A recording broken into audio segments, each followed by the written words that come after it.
చూస్ country delight, live better. ఇప్పుడే country delight app ని download చేసుకోండి.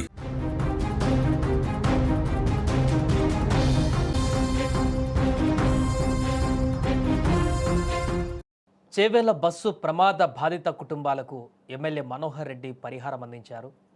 ఘటన జరిగి 2-3 రోజులు అవుతున్నా కూడా ఇంకా ప్రతి ఒక్కరి కళ్ళల్లో కూడా ఆ యొక్క ఘటనే మనకు కనిపిస్తుంది. ముఖ్యంగా ముగ్గురు అక్కా చెల్లెళ్ళు చనిపోయినటువంటి ఘటన అయితే 2 తెలుగు రాష్ట్రాలలో ప్రతి ఒక్కరిని కూడా ఇంకా శోకింపజేస్తుంది.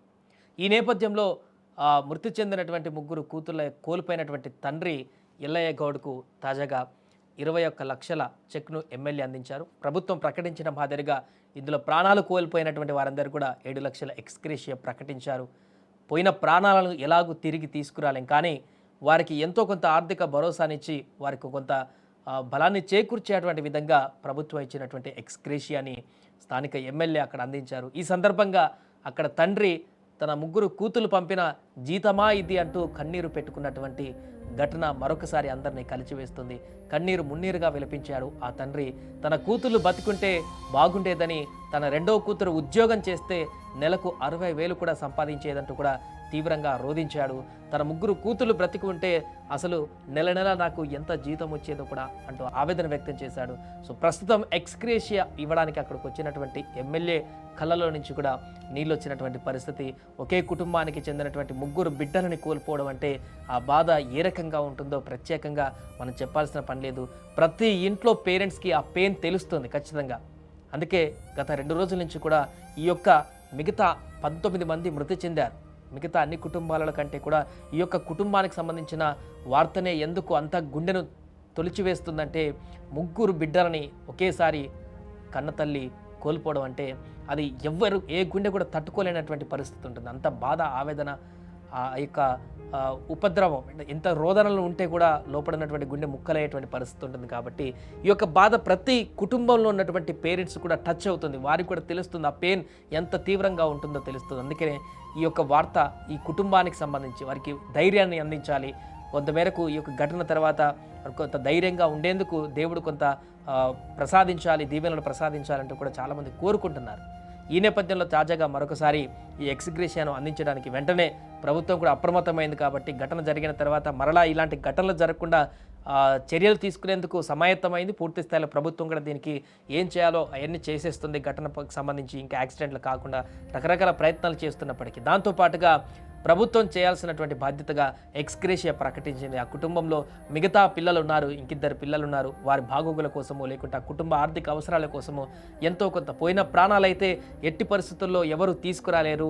ఆ యొక్క తల్లిదండ్రుల బాధను పూర్తిగా దిగమింగేటువంటి ప్రయత్నం కూడా ఎవరు చేయలేరు. కానీ ఎంతో కొంత బాసటగా ఉండేటువంటి ప్రయత్నం అయితే చేస్తున్నారు. వారి యొక్క బాధను తగ్గించేటువంటి ప్రయత్నం చేస్తున్నారు. అక్కడికి వచ్చిన స్థానికులు కూడా ఒక మనోధైర్యాన్ని అయితే ఇస్తున్నారు. ఆ తండ్రికి మిగతా 2 పిల్లలు ఉన్నారు, వారి కోసమైనా మీరు ధైర్యంగా ఉండాలి, ఆ పిల్లల్ని మంచిగా చూసుకోండి, ఆ పిల్లలకి మరింత భవిష్యత్తుని ఇవ్వండి అని చెప్పేసి ధైర్యం చెప్పేటువంటి ప్రయత్నం చేస్తున్నారు. 5 పిల్లలు మొత్తము ఆ తల్లిదండ్రులకి, అందులో 3 అక్కా చెల్లెళ్ళు ఒకే ఒక్క ప్రమాదంలో ఒకేసారి మరణించడం అనేది 2 తెలుగు రాష్ట్రాల వ్యాప్తంగా కూడా తీవ్ర ఆవేదనకు గురి చేసినటువంటి సందర్భం మనందరికీ తెలిసిందే. ఈ నేపథ్యంలోనే ఆ చెక్కులను చూసి మరొకసారి తన భావోద్వేగాన్ని అక్కడ వెలుబుచ్చారు ఆ తండ్రి. నా బిడ్డ జీతం పంపించింది, ఎందుకంటే వారి రెండో పాప ఏదో కొద్ది రోజుల్లోనే ఒక మంచి జాబ్ కూడా వచ్చేదంటూ కూడా చెప్తున్నారు. నెలకు ఒక 60,000 మినిమం శాలరీతో ఒక ఉద్యోగంలో కూడా చేరేదంట. అతను బతికుంటే ఈ పాటికి ఇంకొక 6 నెలల్లో ఒక ఉద్యోగంలోకి చేరి ఉండేది. పెద్ద పాప ఎలాగూ MBA చేస్తుంది, అది అయిపోయిన తర్వాత కూడా ఏదో ఒక job, already part time job చేస్తున్నట్టుగా తెలుస్తుంది. ఆ తర్వాత తను కూడా ఏదో ఒక జాబ్ చేసేది. చిన్న పాప చదువుకుంటుంది, ఆ చదువు అయిపోయిన తర్వాత తను కూడా ఏదో ఒక ఉద్యోగం చేసేటువంటి అవకాశం ఉంటుంది. 3 ఉద్యోగాలు చేసేటువంటి అవకాశం ఉండేటువంటి బిడ్డలు ఆ చెక్కులను చూసి అదే అనుకున్నాడు ఆ తండ్రి, నా బిడ్డలు జీతం పంపించారా నాకనేటువంటి ఒక ఆవేదనను మనసులో నుంచి వెళ్ళిపుచ్చుకుని అక్కడ కన్నీటి పర్యాంతమైనటువంటి దృశ్యం అయితే మరొకసారి అక్కడ ఉన్నటువంటి స్థానికులందరూ కూడా తీవ్ర భావోద్వేగానికి గురిచేసింది. ఆ యొక్క తండ్రిని ఎలా సముదాయించాలో కూడా తెలియనటువంటి పరిస్థితి ఏర్పడింది. ఎన్ని రోజులైనా కూడా ఈ యొక్క బాధను వారిని దిగమింపజేసేలా చేయడం కష్టంగా మారినప్పటికీ కూడా ఎంతో కొంత మానసిక ధైర్యాన్ని, మానసికమైనటువంటి దృఢత్వాన్ని ఇచ్చేందుకు అక్కడ స్థానికులందరూ కూడా రోజు అదే చెప్తున్నారు. ఎల్ఐ దగ్గరికి వెళ్తున్నారు, ధైర్యంగా ఉండమంటున్నారు. ఆ కుటుంబ సభ్యులందరూ కూడా వచ్చి వారికి ధైర్యాన్ని నింపే తీర్చేటువంటి ప్రయత్నం చేస్తున్నారు. 3 బిడ్డలు కాబట్టి ఎట్ ఏ టైం పోగొట్టుకుంది. మిగతా 2 బిడ్డలు ఉన్నారు, వారిలోనే ఆ 3ని కూడా చూసుకొని బ్రతకవలసిన పరిస్థితి ఉంది.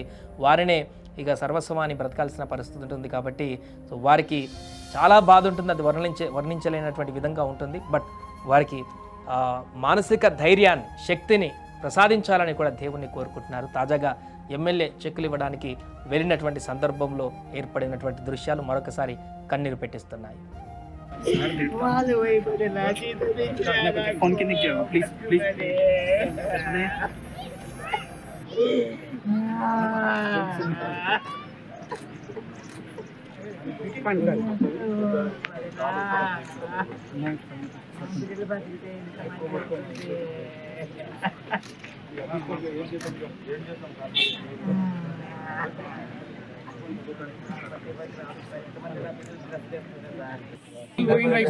ఇప్పుడు ధైర్యంగా ఉండాలి. ఇప్పుడు ధైర్యంగా ఉంటేనే వాళ్ళు ధైర్యంగా ఉంటారు.